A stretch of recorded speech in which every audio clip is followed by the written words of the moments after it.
जनवरी 2005 में नासा की तरफ से एक अनोखा प्रोब स्पेस में लॉन्च किया जाता है। उसका मिशन ये पता लगाना था कि आखिर अर्थ पर पानी आया कहाँ से। डीप अम्पेक्ट नामी ये प्रोब 27 करोड़ किलोमीटर ट्रेवल करने के बाद एक कमेंट के करीब पहुंचता है, और इसी कमेंट में छिपे थे कई ऐसे राज जिन्हें पिछली कई सदियों से ढूंढा जा रहा था। पूरी यूनिवर्स में सिर्फ एक ही ऐसी जगह है जहां ह्यूमन बींग्स जिंदा रह सकते हैं। ऐसा मालूम होता है जैसे अर्थ को इंसानों के लिए ही बनाया गया है। यहाँ वो तमाम चीज़ें मौजूद हैं जो जिंदगी के लिए बहुत अहम मानी जाती हैं: पानी, खाना और ऑक्सीजन। इतनी वसिया और जायंट यूनिवर्स में दूसरा कोई ऐसा प्लानेट हो या ना हो, लेकिन फ़िलहाल हम सिर्फ अर्थ को ही जानते हैं जहाँ पर इंसान बगैर किसी मदद के जिंदा रह सकता है। और आज से 5 अरब साल पहले अर्थ का कोई वजूद ही नहीं था। जिस जगह पर आज अर्थ और हमारा सोलर सिस्टम मौजूद है, ये मिल्की वे गैलेक्सी का किनारा है। जब हमारा प्लानेट नहीं था तो उसकी जगह यहाँ पर एक बहुत बड़ा बादल हुआ करता था। एक ऐसा बादल जिसमें सिर्फ मिट्टी और गैसेस भरी हुई थीं। आखिर इस बादल में ऐसा क्या हुआ जो ये एक प्लानेट में बदल गया, वही प्लानेट जहां आज हम रहते हैं। मिट्टी और गैसेस के इस बादल को मॉलिक्यूलर क्लाउड कहा जाता है। इस बादल में डस्ट पार्टिकल्स थे जिनमें रेत, सिलिकॉन और मुख्तलिफ मेटल्स के ज़रात भी शामिल थे। इस बादल की पैदाइश मुख्तलिफ डेड स्टार्स की वजह से हुई थी। यूनिवर्स के शुरुआती वक्त में जिन स्टार्स ने अपना सारा फ्यूल जला दिया वो फट गए, और फटने की वजह से उनके ज़र्रात आसपास यूनिवर्स में फैल गए। ये आसमान में दिखने वाले बादल की तरह नहीं, बल्कि ये कुछ ऐसे दिखते हैं जिनको हबल स्पेस टेलीस्कोप की मदद से कैप्चर किया गया था। हैरत अंगीज तौर पे ये बादल 100 लाइट ईयर्स जितना बड़ा था, यानी उसके एक कोने से अगर कोई लाइट ट्रेवल करना शुरू हो तो उसको मॉलिक्यूलर क्लाउड के दूसरे कोने तक पहुंचने में 100 साल लग जाएंगे। आसान अल्फाज में समझा जाए तो सूरज और अर्थ के दरमियान जितना डिस्टेंस है उससे 60 लाख गुना बड़ा ये मिट्टी का बादल था। यही वो बादल है जिसमें से नए स्टार्स और प्लैनेट्स बनते हैं, और जो ताकत, जो फोर्स इस बादल में से स्टार्स और प्लैनेट्स को बनाती है वो है ग्रेविटी। जी हाँ, वही ग्रेविटी जो स्पेस में होती तो नहीं, बल्कि ये जनरेट होती है। स्पेस में दो ऑब्जेक्ट्स अपनी अपनी ग्रेविटी की वजह से एक दूसरे से जड़ जाते हैं या एक दूसरे को अट्रैक्ट करते हैं। जिस ऑब्जेक्ट का मास ज़्यादा होगा उसकी ग्रेविटी भी ज़्यादा होगी। मॉलिक्यूलर क्लाउड के पार्टिकल्स इसी ग्रेविटी की वजह से एक दूसरे में जड़ते गए। जो बड़े पार्टिकल्स थे उन्होंने छोटे पार्टिकल्स को अट्रैक्ट करना शुरू कर दिया। ये पार्टिकल्स बहुत तेज़ी से एक दूसरे में टकराने लगे और उसकी वजह से एनर्जी जनरेट हुई जिसने गोल घूमते हुए बादल के कोर को, उसके सेंटर को गर्म कर दिया। अगले करोड़ों सालों तक ये प्रोसेस ऐसे ही चलता रहा और मॉलिक्यूलर क्लाउड का कोर बड़ा भी होता गया, ज़्यादा तेज़ भी घूमने लगा और ज़्यादा गर्म भी हो गया। और एक वक्त के बाद ये बहुत बड़ा फायरबॉल हमारा सूरज बन गया। बचा हुआ मॉलिक्यूलर क्लाउड अब इसी सूरज के गर्द घूमने लगा। उसमें मौजूद पार्टिकल्स और गैसेस से ही सोलर सिस्टम के प्लैनेट्स, जिंदगी और अन प्लैनेट्स के गर्द घूमने वाले चांद बनेंगे। पर आखिर कैसे, ये एक मिस्ट्री थी, लेकिन अब नहीं है।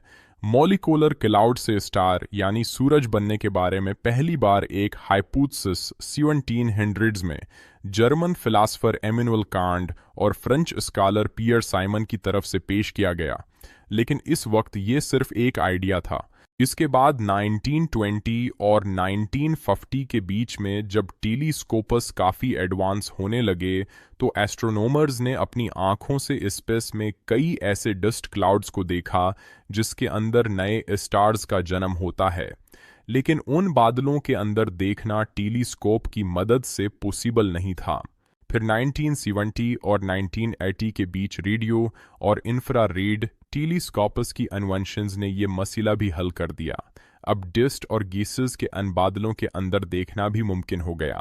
एस्ट्रोनॉमर्स ने इंफ्रारेड टेलीस्कोपस की मदद से मॉलिक्यूलर क्लाउड्स के अंदर नए स्टार्स को बनते हुए देखा।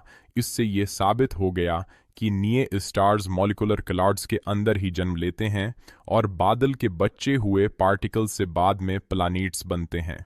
पर यह प्रोसेस शुरू कैसे होता है, पहले उसके बारे में कई आइडियाज़ फ्लोट किए गए, लेकिन फिर मार्च 2003 में इंटरनेशनल स्पेस स्टेशन में एक एक्सपेरिमेंट किया गया जिसने सदियों पुराने इस सवाल का जवाब दे दिया। एस्ट्रोनॉट डून पीटर डाई एसएस में मौजूद मुख्तलिफ चीज़ों के साथ एक्सपेरिमेंट करके ये देखना चाहते थे कि ये चीज़ें स्पेस में कैसे बिहेव करती हैं। उन्होंने पानी के बबल्स बनाए और उसके अंदर डिजोलो होने वाली टिबल्टस को डाला, रंगीन पानी की भनूरें बनाएं और एक प्लास्टिक बैग में नमक डालकर उसे स्पन किया। इन एक्सपेरिमेंट्स का मकसद वैसे तो कुछ और था, लेकिन उनके आखिरी एक्सपेरिमेंट ने सदियों पुराने सवाल का जवाब दे दिया। जब नमक को प्लास्टिक बैग में डाला गया तो थोड़ी देर के बाद साल्ट पार्टिकल्स एक दूसरे के साथ चिपक गए, क्योंकि स्पेस में ये पार्टिकल्स एक दूसरे को अट्रैक्ट करते हैं। साइंटिस्ट का मानना है कि मॉलिक्यूलर क्लाउड के अंदर छोटे बड़े ज़रात जो सारे सूरज के गर्द एक ही डायरेक्शन में घूम रहे थे, वो आपस में उसी नमक की तरह जड़ गए और यहीं से प्लैनेट्स के बनने की शुरुआत हुई। करीब 4.5 अरब साल पहले मॉलिक्यूलर क्लाउड में भी इसी तरह पार्टिकल्स मिलकर एक झंड बनाने लगे, ठीक इसी तरह जैसे डून पैड के एक्सपेरिमेंट में नमक के ज़रात एक दूसरे से मिल रहे हैं। इस झंड का साइज 1 किलोमीटर तक, यानी एक पहाड़ के साइज जितना बड़ा हो गया, तो इसकी अपनी ग्रेविटी इतनी ज़्यादा हो गई कि उसने आसपास के पार्टिकल्स को भी अपनी तरफ अट्रैक्ट करना शुरू कर दिया। ठीक इसी तरह जैसे वैक्यूम क्लीनर मिट्टी को अपने अंदर खींचता है, अगले 30 लाख सालों तक ये प्रोसेस ऐसे ही चलता रहा और ज़रात के झंड में से 20 प्लैनेट्स अभर कर सामने आ गए जो सारे सूरज के गर्द घूम रहे थे। अब क्योंकि ये 20 प्लैनेट्स काफ़ी बड़े हो चुके थे, इसी वजह से उनकी अपनी ग्रेविटी ने ऑर्बिट के दौरान एक दूसरे को अपनी तरफ अट्रैक्ट करना शुरू कर दिया और आखिरकार उनकी आपस में टक्कर होने लगी। हर एक टक्कर में 2 प्लैनेट्स ने आपस में मिलकर एक बड़ा प्लैनेट बना दिया। वक्त के साथ साथ इन टक्करों की वजह से सोलर सिस्टम में जहां पहले 20 प्लैनेट्स थे, वो अब सिर्फ चंद प्लैनेट्स ही रह गए, जिनमें वेनस, मर्क्यूरी, मार्स और हमारा अर्थ भी शामिल है। पर ये अर्थ इस वक्त ऐसा नीला और जिंदगी से भरपूर नहीं था, बल्कि ये कोलिजन्स की वजह से आग भगोली की तरह काफ़ी गर्म था। एस्ट्रोनॉमर्स का मानना है कि अर्थ को इस मकाम तक पहुंचने में करीब 3 करोड़ साल लगे थे।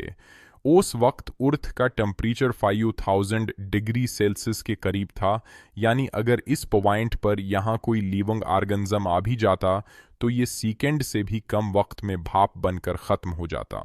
अर्थ में ज़िंदगी के आसार सिर्फ तभी अभर पाएंगे जब उसका टेम्परेचर गिरेगा, लेकिन जब तक ये ठंडा होता, उसे अपनी एग्जिस्टेंस के लिए अभी सबसे बड़े खतरे का सामना करना था, सोलर स्टॉर्म।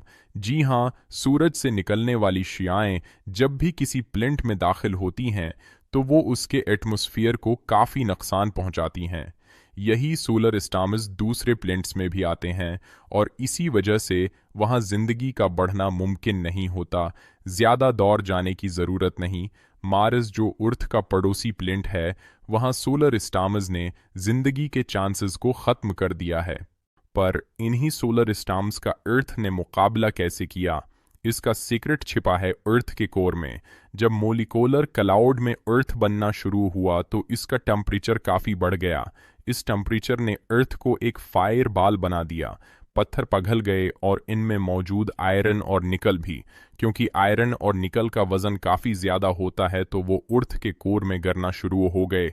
जियोफिजिसिस्ट्स का मानना है कि जब भी मोल्टन आयरन को गोल घुमाया जाए तो वो अपने गर्द एक मैग्नेटिक फील्ड बना देता है।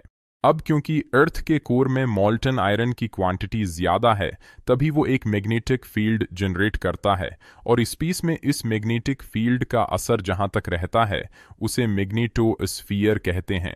नॉर्मली ये मैग्नेटिक फील्ड अर्थ की वो साइड जो सूरज को फेस कर रही है, इसमें तकरीबन 3,70,000 किलोमीटर तक फैली होती है, यानी लगभग जितना दूर चांद है। और जो साइड सूरज को फेस नहीं कर रही, इसमें अर्थ की मैग्नेटिक फील्ड लाखों किलोमीटर्स तक फैल जाती है।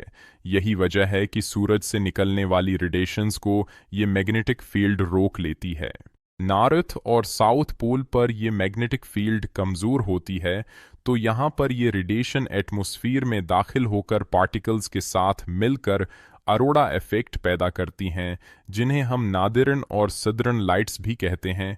लेकिन ये रेडिएशंस इतनी कम होती हैं कि इनसे कोई नुकसान नहीं होता।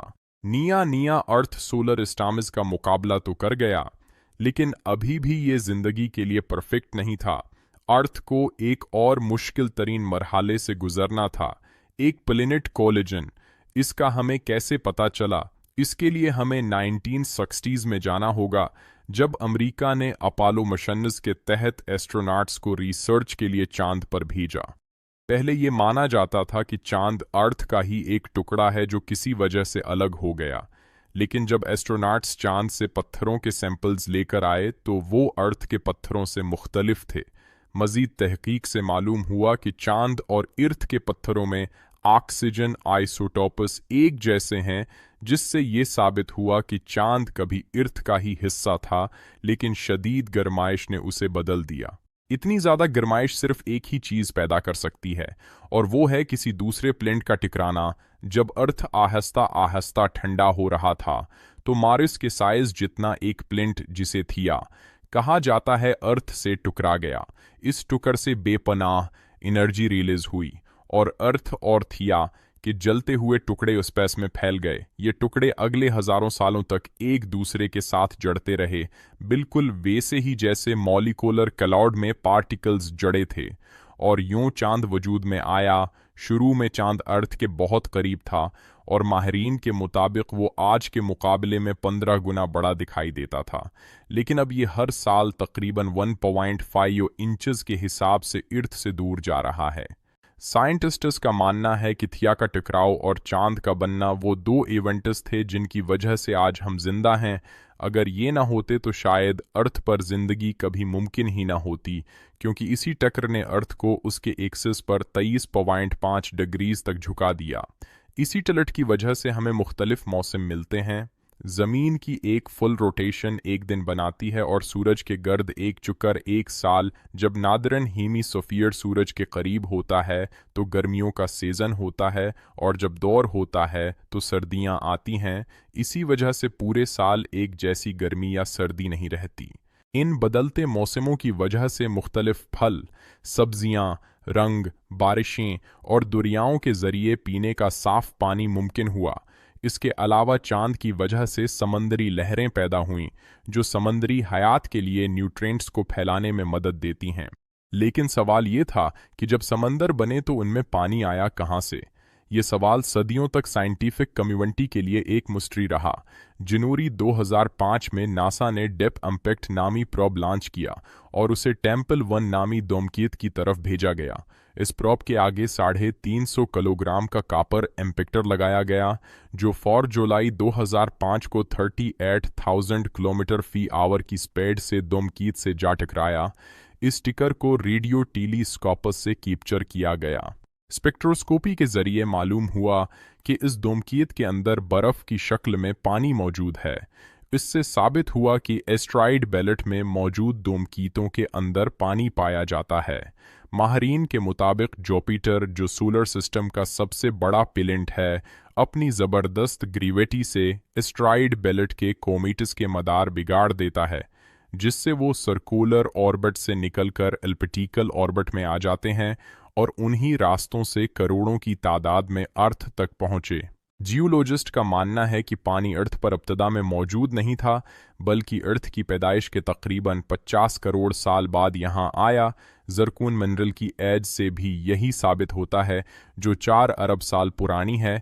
यूं मॉलिक्यूलर क्लाउड, थिया का टक्कर, चांद की पैदाइश, अर्थ का टलट, जुपिटर की ग्रेविटी और धूमकेतुओं के जरिए पानी का आना, इन सब ने मिलकर अर्थ को जिंदगी के लिए मौजू बनाया। अर्थ का टेम्परेचर कम होकर करीब 100 डिग्री सेल्सियस तक आ गया, लेकिन एक चीज़ अभी भी बाकी थी, ऑक्सीजन। तो अब आप मुझे कमेंट सेक्शन में बताएं कि अर्थ के एटमॉस्फेयर में ऑक्सीजन कैसे आई। उम्मीद है अमरान इन्फो हब की ये वीडियो आपको पसंद आई होगी। लाइक और शेयर ज़रूर करें। आपके प्यार भरे कमेंट्स का शुक्रिया। मिलते हैं अगली शानदार वीडियो में।